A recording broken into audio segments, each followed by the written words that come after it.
how to show or hide the sound notifications in the app list on the Samsung Galaxy S24 series. First, tap on the home button to go back to the home screen. Then swipe down at the top and then tap on the settings icon. Now in the settings page, scroll down, then tap on accessibility, then tap on hearing enhancements. In here, we go down and tap on sound notifications, and then tap on open sound notifications. Next, tap on the settings icon at the top. Then we scroll down and tap on show icon in the app list. Tap on the toggle button to switch it off or turn it on. And that's it. After that, tap on the home button to go back to the home screen.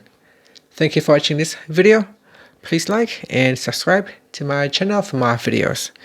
Now it should appear in your app screen or app list once you turn on the option.